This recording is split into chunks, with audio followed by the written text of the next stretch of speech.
They do nothing for us, and I see it through NAFTA. I see with the $100 billion plus that they make on trade through NAFTA, one of the worst deals ever made by this country, a disaster.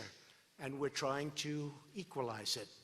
And it's not easy, but we're getting there. It's not easy.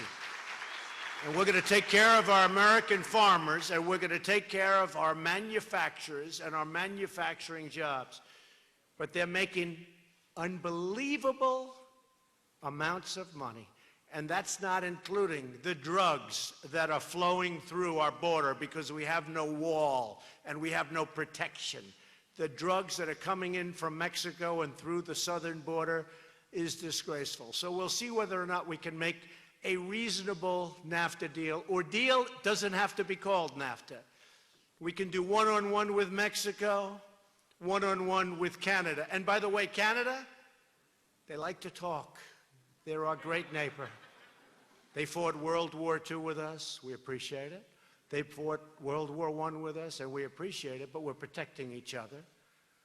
There was a story 2 days ago in a major newspaper talking about people living in Canada coming into the United States and smuggling things back into Canada because the tariffs are so massive. The tariffs to get common items back into Canada are so high that they have to smuggle them in. They buy shoes and they wear them. They scuff them up. They make them sound old or look old. No, we're treated horribly. Dairy,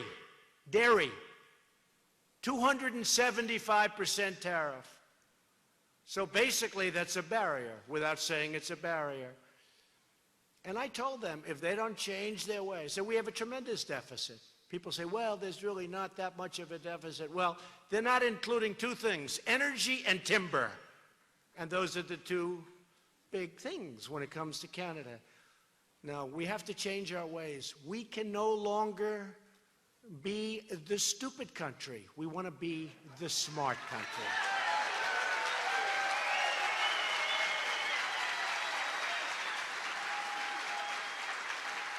So hopefully, we'll be able to work it out with Canada. We have very good relationships with Canada. We have for a long time, and hopefully that'll work out. But Canada's not going to take advantage of the United States any longer, and Mexico is not going to take advantage of the United States any longer. And when I campaigned, I said, I will either renegotiate NAFTA or I'll terminate it. And we'll start from an even base. And people are afraid of that, you know? I've had so many people, they come up, they say, oh, please don't terminate NAFTA. I said, but it's no good. Yeah, but we know what we have. It's true. People are worried because they know what they have. If you look at, I love the American farmer more than anybody.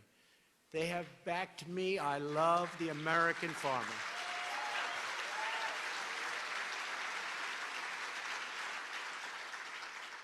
And by the way, I'll tell you in a little while because it's in one of my notes, the American farmer virtually will not have to pay any more estate tax on their farms when they pass away and they want to leave it to their children. And that goes for almost all small businesses. You won't have the estate tax to pay anymore, which was crippling. That was in our bill.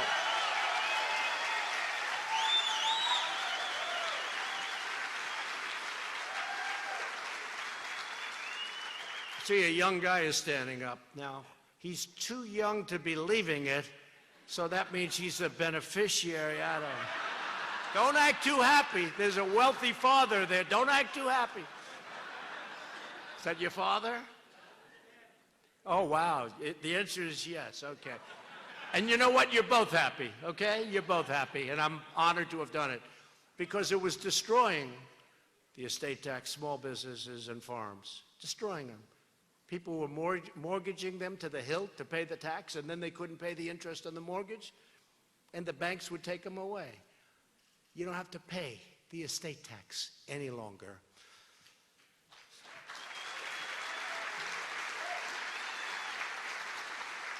In most cases. In other words, loopholes, yeah, if your farm's really big, you start to pay. But it's a pretty big level, you know that, pretty big. That would have to be a pretty big farm. These loopholes have created a massive child smuggling trade. Can you believe this? In this day and age, we're talking about child smuggling. We're talking about women smuggling in this day and age. The worst it's been in history, because the internet has led to this. You think back 200, 500, 1,000 years ago, the worst it's ever been. Women smuggling, child smuggling. Since last year, child smugglers, who are very, very sophisticated, they've learned the loopholes in this horrible, rotten system that the Democrats have to help us fix, because we need the votes. We could have the Republican votes, 100%. We still don't have enough votes. People don't understand that. We need Democrat votes to get it fixed. These smugglers know these rules and regulations better than the people that drew them. As a result, there's been a 325% increase in minors and a 435% increase in the smuggling or attempted smuggling of families and minors into our country. We're stopping them all the time by the thousands, but they still get through. We have no wall. We have no border security. Without a border, you don't have a country. You don't have a country.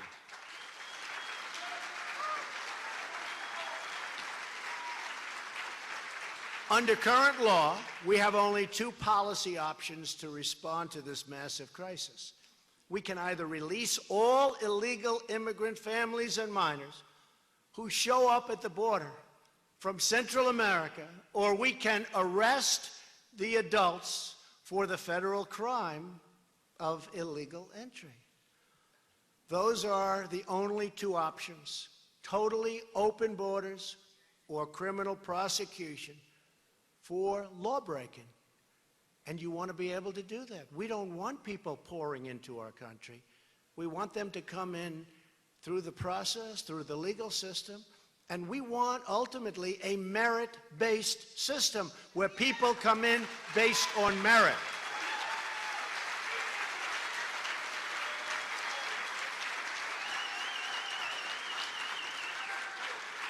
Keep in mind, those who apply for asylum legally at ports of entry are not prosecuted. The fake news media back there doesn't talk about that. They're fake. They are helping these smugglers and these traffickers like nobody would believe. They know it. They know exactly what they're doing, and it should be stopped, because what's going on is very unfair to the people of our country. And they violate the law. People that come in violate the law. They endanger their children in the process. And frankly, they endanger all of our children. You see what happens with MS-13, where your sons and daughters are attacked violently? Kids that never even heard of such a thing are being attacked violently. Not with guns, but with knives, because it's much more painful. Inconceivable.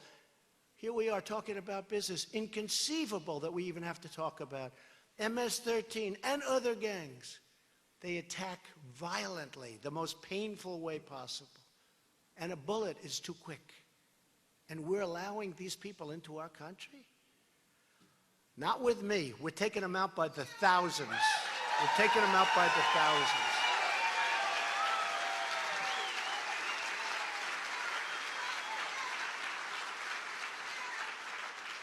So what I'm asking Congress to do is to give us a third option, which we have been requesting since last year: the legal authority to detain and promptly remove families together as a unit. We have to be able to do this. This is the only solution to the border crisis. We have to stop child smuggling. This is the way to do it. And ultimately, we have to have a real border, not judges. Thousands and thousands of judges they want to hire. Who are these people? When we vet a single federal judge, it goes through a big process. Everybody that's ever met her or him, they come, they complain, they don't complain, they say he's brilliant, she's brilliant, he's not smart enough to be a judge. Now we're hiring Thousands and thousands.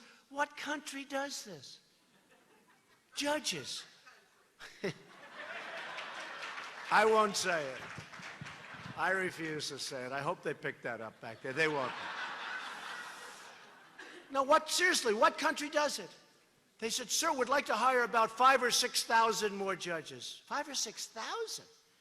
Now, can you imagine the graft that must take place? You're all small business owners, so I know you can't imagine a thing like that would happen.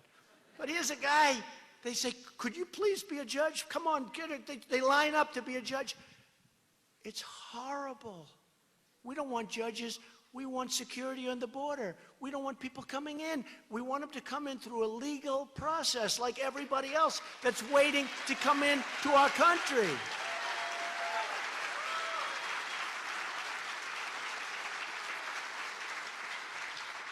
And it got so crazy that all of these thousands, we now have thousands of judges, border judges, thousands and thousands. And by the way, when we release the people, they never come back to the judge anyway. They're gone. They're in your system. That's it. If they're good, that's great. And if they're bad, you'll have killings, you'll have murders, you'll have this, you'll have that, you'll have crime. You'll have crime. And remember, these countries that we give tremendous foreign aid to in many cases, they send these people up, and they're not sending their finest. Does that sound familiar?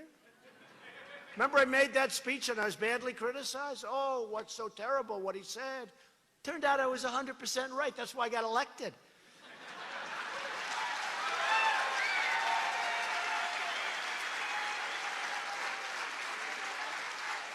We want a great country. We want a country with heart. But when people come up, they have to know they can't get in. Otherwise, it's never going to stop. Whether it was President Bush, President Obama, President Clinton, same policies. They can't get them changed because both sides are always fighting. This is maybe a great chance to have it changed. But one of them says, we want to hire 5,000 more judges. I don't want judges, I want border security. I don't want to try people. I don't want people coming in. Do you know, if a person comes in and puts 1 foot on our ground, it's essentially welcome to America, welcome to our country. You never get them out because they take their name, they bring the name down, they file it, then they let the person go. They say, show back up to court in 1 year from now. 1 year. But here's the thing, that in itself is ridiculous. Like 3% come back. The other thing they have is they have professional lawyers. Some are for good, others are do-gooders, and others are bad people. And they tell these people exactly what to say. They say the following. They write it down. I am being harmed in my country. My country is extremely dangerous. I fear for my life. Say that. Congratulations, you'll never be removed. This is given to them by lawyers who are waiting for them to come up. And they're not all bad people. They're impractical people. But in a way, that's cheating because they're giving them statements. They're not coming up for that reason. They're coming up for many other reasons, and sometimes for that reason. There's been a 1,700% increase in asylum claims over the last 10 years. Think of that. Think of that. We're a great country, but you can't do that. Smugglers know how the system works. They game the system. They game it. It's so easy for them. They're smart. They didn't go to the Wharton School of Finance. They did. But you know what? They're really smart. The United States has just surpassed Germany as having the most asylum seekers of any nation on earth. Can you imagine that? Can you imagine? And Germany, we talk about Germany, they allowed millions of people in. And by the way, their crime from the time they started is up more than 10%, and that's one of the reasons it's at that level is because they don't like reporting that kind of crime, so they put it down as different kind of crime. But their crime is up more than 10% since they started taking them in. I heard somebody said that crooked Hillary Clinton was questioning that statistic. She said, it's not true. It's not true. Didn't she already have her chance? I mean,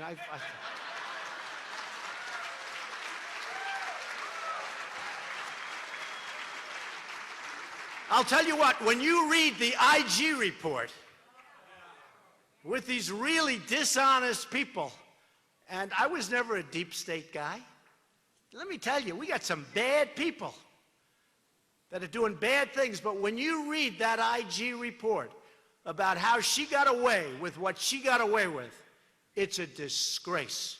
It's a total disgrace.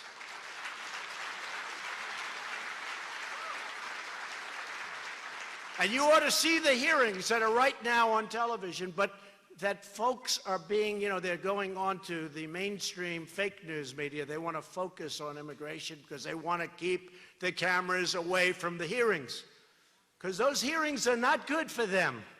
In fact, they're a disaster for them. The whole thing is a scam. It's a scam.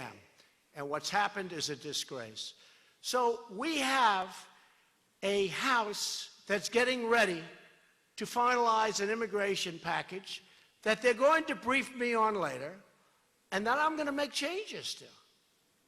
We have one chance to get it right. We might as well get it right, or let's just keep it going, but let's do it right. We have a chance. We want to solve this problem. We want to solve family separation. I don't want children taken away from parents. And when you prosecute the parents for coming in illegally, which should happen, you have to take the children away. Now, we don't have to prosecute them, but then we're not prosecuting them for coming in illegally. That's not good. We want to end the border crisis by finally giving us the legal authorities and the resources to detain and remove illegal immigrant families altogether and bring them back to their country. We have to bring them back to their country. Now think of all that aid that we give some of these countries. Hundreds of millions of dollars we give to some of these countries, and they send them up. Well, I'm going to go very shortly for authorization that when countries abuse us by sending their people up, not their best, we're not going to give any more aid to those countries. Why the hell should we? Why should we?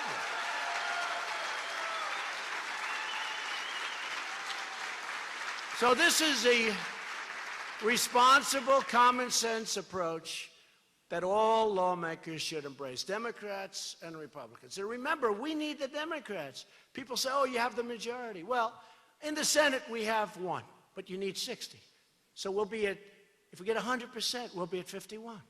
100%. We'll be at 51. So we need 9 votes. We need 10, 12, 13 votes. We have to have Democrat support because we need to go not just a majority, unfortunately, which we could get. We need to go to 60 out of 100. We need Democrat support. They don't want to give it because Democrats love open borders. Let the whole world come in. Let the whole world, MS-13 gang members from all over the place, come on in. We have open borders. And they view that possibly intelligently, except that it's destroying our country. They view that as potential voters. Someday, they're going to vote for Democrats because they can't win on their policies, which are horrible. They found that out in the last presidential election.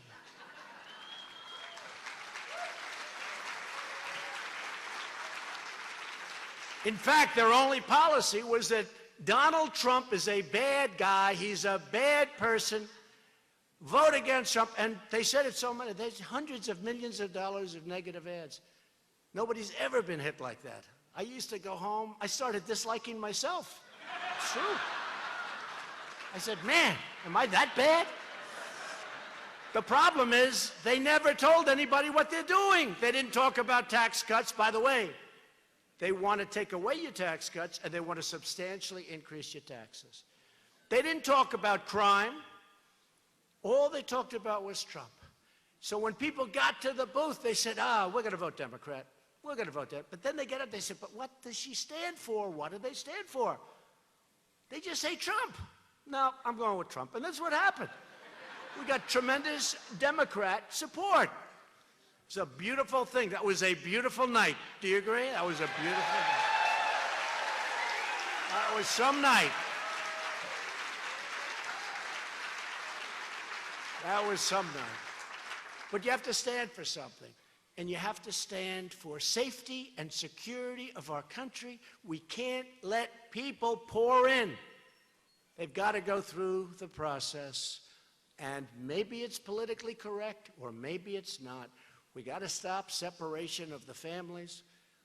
But politically correct or not, we have a country that needs security, that needs safety, that has to be protected. So we're here today to talk about small business and the incredible progress we're making as a country. We really have made unbelievable progress, and we're making with the help and support of our wonderful friends at the NFIB.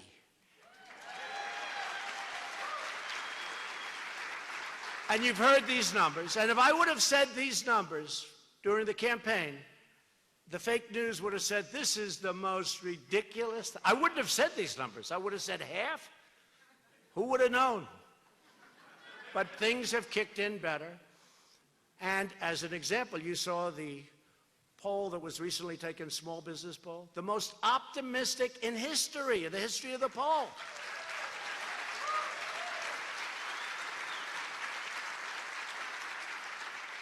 That's why I figured that probably this would be a friendly crowd. But nobody would have believed these numbers if I said them during the campaign. We have created more than 3.4 million new jobs since Election Day. 3.4 million. Think of what that means. And by the way, we do need people coming through the border. We do need people.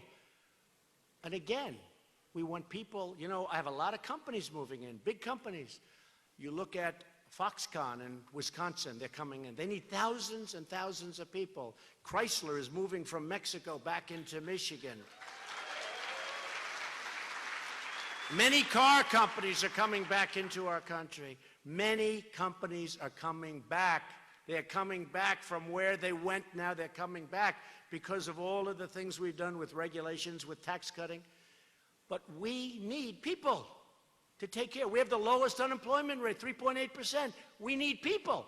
So we want people to come in, but they have to be people that can help us and can help these companies fulfill what they want to fulfill.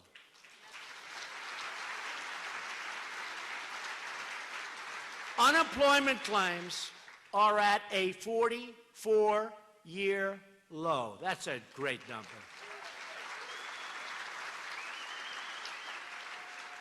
Maybe the one that makes me happiest is this.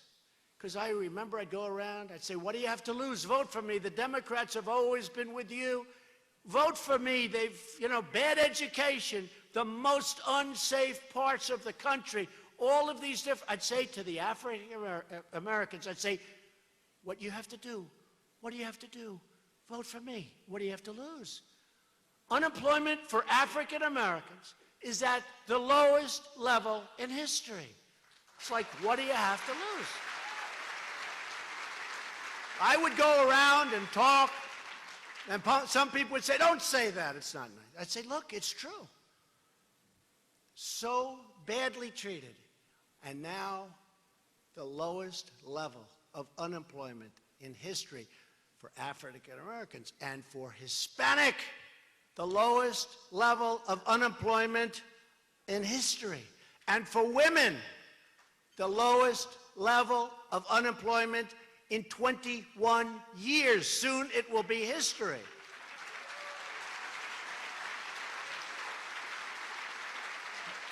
Just like I promised during the campaign, our economic policy can be summed up in three very beautiful words, words that you probably know better than anybody in this country. Jobs, jobs, jobs. And I shouldn't say this to the people in this room because you'll end up not having liked my speech. But wages for working people are finally, after 22 years, rising again in our country. I'm sorry to do that.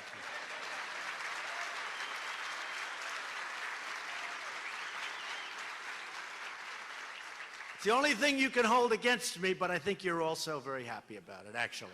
I know you will. According to the NFIB's latest survey, the share of small businesses raising worker and benefit pay has just set a new all-time record. So it's a new all-time record. We've broken many records. I could go on and on. Business optimism is the highest it's ever been in our country. That means more hardworking Americans are able to support their family, contribute to their community, and live the American dream.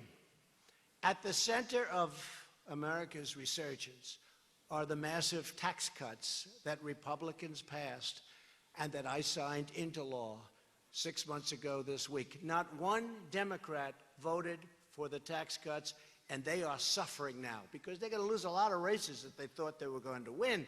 They wish they had that vote to do over again. We have numerous states for Senate where I think they're going to be in big trouble. It's the biggest tax cut and reform in American history.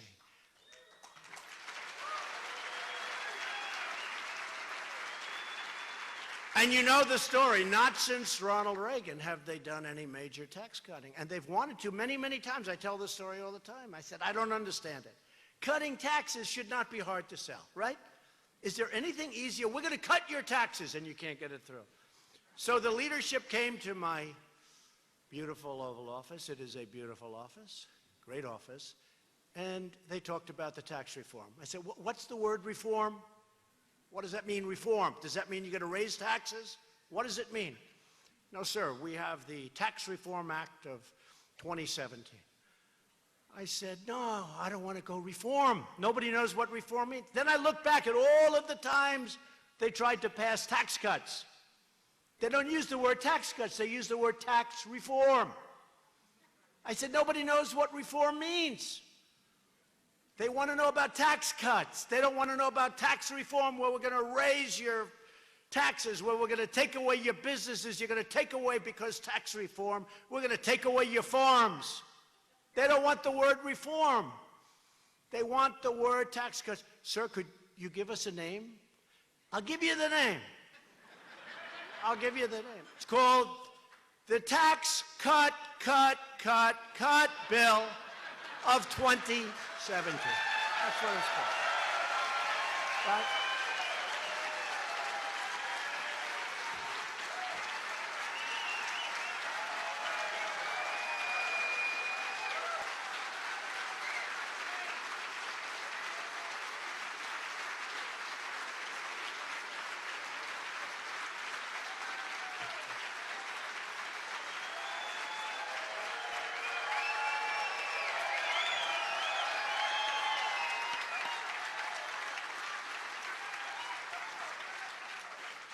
That's a true story, right, Steve? That's such a true story. But even I thought that it was maybe a little bit hokey with all the cuts, so we just go tax cut bill. Got rid of some of the cuts. They got the word. And we got it passed. But think of it, not one Democrat vote. At the heart of our plan is tremendous relief for working families and small businesses. A typical family of four earning $75,000 a year will see an income tax cut of more than $2,000, in some cases much more than that, slashing their tax bill in half and more.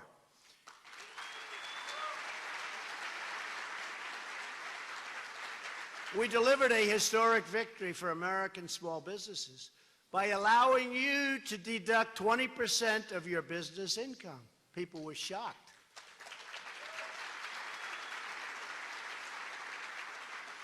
Capital investment is soaring on small businesses and big businesses because you can now immediately deduct.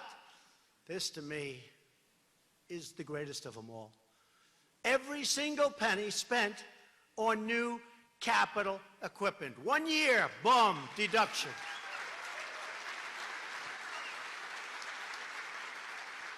I think that's going to be the star.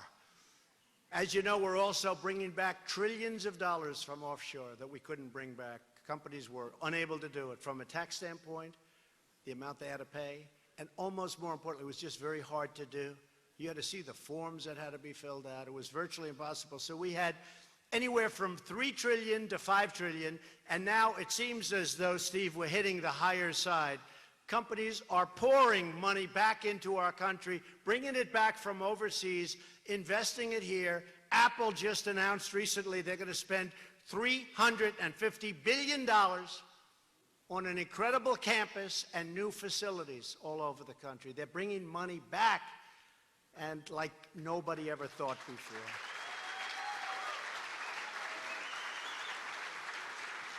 And you've heard me say, when they said 350 billion, I said, you mean 350 million? Because 350 million builds a nice plant. I know how to build under budget and ahead of schedule. I can build a beautiful plant for a lot less than 350 million. So when I heard billion, I said, no, no, you mean 350 million, right? They said, no. Think of what that is. I think of the total amount, they're bringing back about 230 billion, and the rest they're putting in. Tremendous investment in our country. And ExxonMobil is doing the same thing, and so many other countries are doing the same thing, different numbers. It's incredible what's happened. I still say, however, expensing, 1 year, expensing will be the star of what we're doing. We exempted more small business owners from the alternative minimum tax, which you know very well was an enormous waste of your precious time and your very hard-earned money. That was a disastrous tax. And from now on, most small business owners will be spared from the deeply unfair estate tax that I talked about. And I'm so proud of that, because you're all keeping your businesses. The family, the farms, you're keeping your businesses. As a result of all of these taxes and all of these tax cuts, American businesses now are on a level playing field with your competitors from other countries who have so many advantages, including subsidy by governments. You see what's happening with China. We have no choice. This should have been done many years ago. We have no choice. China has been taking out $500 billion a year out of our country and rebuilding China. I always say we have rebuilt China. They've taken so much. It's time, folks. It's time. So we're going to get smart, and we're going to do it right. And we're actually getting a lot of support, but we have to do something about it. Now, maybe something happens where they come and they say, we agree it's been unfair for the last 25 years. But somehow that doesn't seem to work so easily. But we're going, and we're going to make it fair. We're going to make it fair with other countries, both our friends and our enemies. And I have to say this, in many cases, our friends on trade have treated us much worse than our enemies. Pretty amazing, isn't it? But we know that when the rules are fair and you can compete, you will win against anyone, anywhere in the world. There's nobody like you. You're going to win anywhere, but you have to bring it down to a level playing field. More than 6 million workers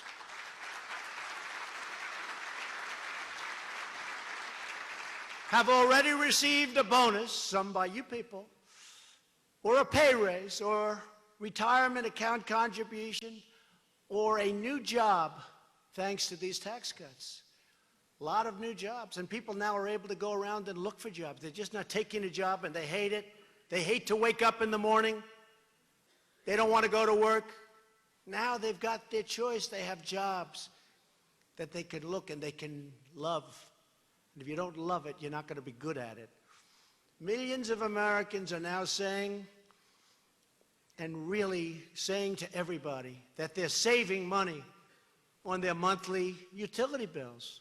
As a result of our business tax cuts, over 100 utility companies have lowered their prices, saving Americans an additional $3 billion a year.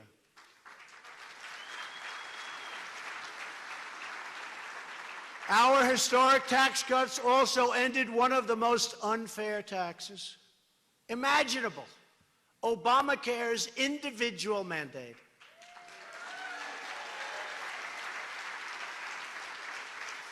Government will no longer punish you if you cannot afford Obamacare sky-high premiums.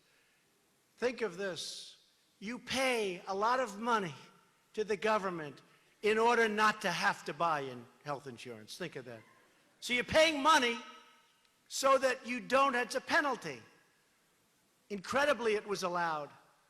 But you're paying money so that you don't have to buy health care. That was a beauty. It's over. It's gone. It's done.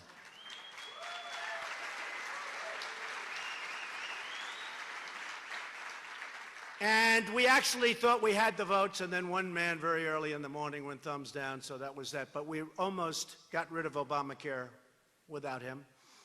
And that was a very sad day for the Republican Party. That was a very sad day for the country when that vote was cast, that final vote was cast. Thumbs down. I remember it well. Obamacare has been especially brutal for small businesses. You know that better than anybody. It caused premiums and deductibles to explode and health care options to plummet. As a result of Obamacare, many small businesses, small business employees, sole proprietors have no good or affordable options. But now they do, because we're opening up our system. I'm proud to announce another truly historic step in our efforts to rescue Americans from Obamacare and the Obamacare nightmare and provide high-quality, affordable health care to every American. This is low-cost, great health care. You know, before Obamacare, there were many people very happy. They had no problem. But then you got thrown to the wind. Alex Acosta is here. Stand up, Alex. This is so important. This is baby. Secretary of Labor. Alex and the Department of Labor are taking a major action that's been worked on for 4 months now, and now it's ready, to make it easier for small businesses to band together to negotiate lower prices for health insurance and escape some of Obamacare's most burdensome mandates through association health plans.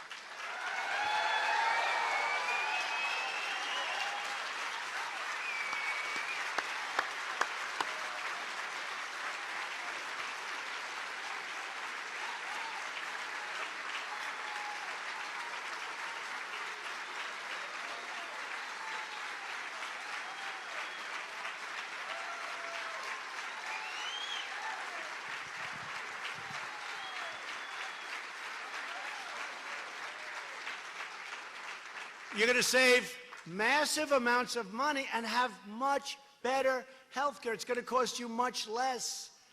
It's going to be, I think, fantastic, and it's very comprehensive. I will tell you, a lot of people, big percentages of this country are going to be doing that. In fact, while you're in the room together, shake hands, form an association. Good luck. And in theory, the bigger the association, the better the deal you're going to make. You're going to save a fortune, and you're going to be able to give yourselves and your employees tremendous health care. I'm really honored by that, believe me. That's right. With this action, businesses in the same state or businesses in the same industry, not just the same state, anywhere in the country. Remember, I used to say during the debates, cross state lines so you can negotiate. You now can cross state lines so you can negotiate.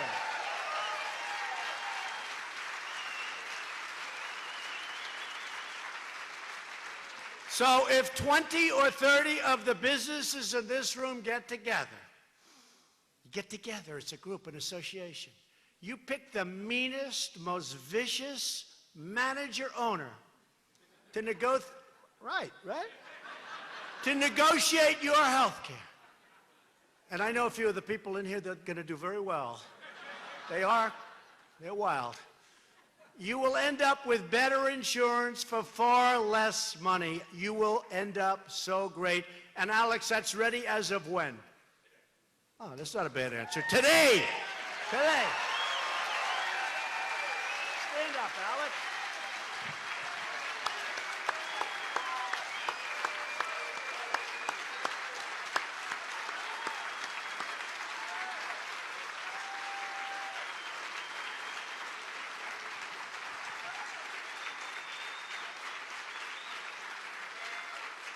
I'd call our Secretary of Labor, and they'd say, sir, he's very busy. I said, wait a minute, I'm President of the United States. What do you mean? They said, he's working on health care.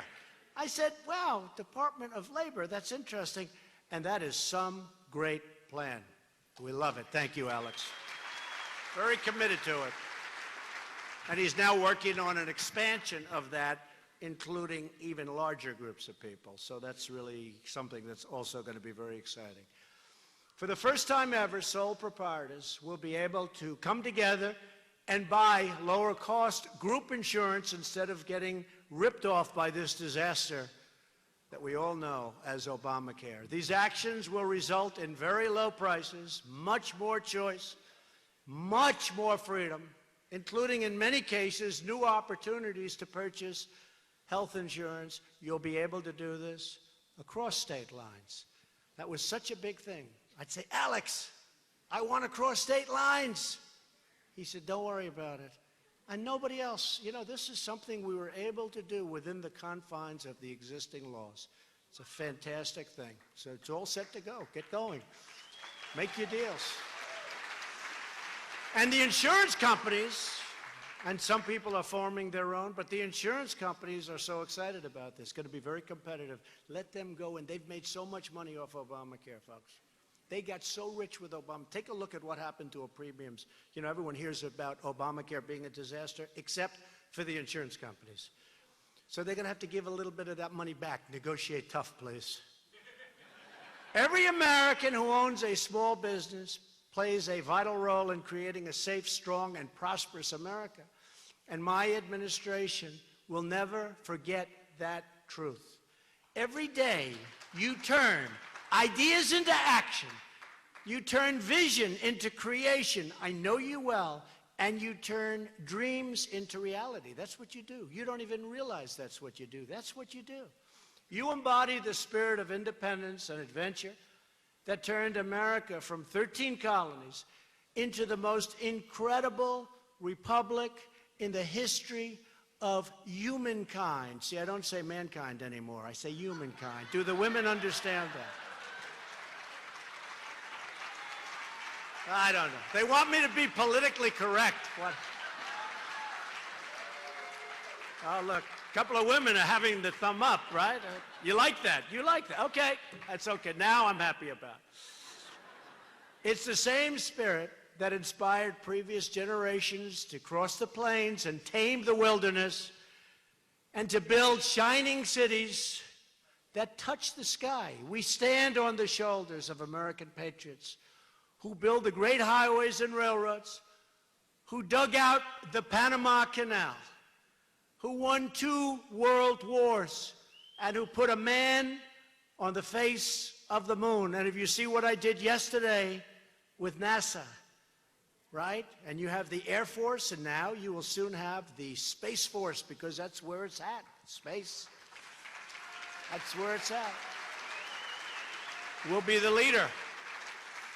Together, there is nothing Americans can't do, because we are one people and one family saluting one great American flag.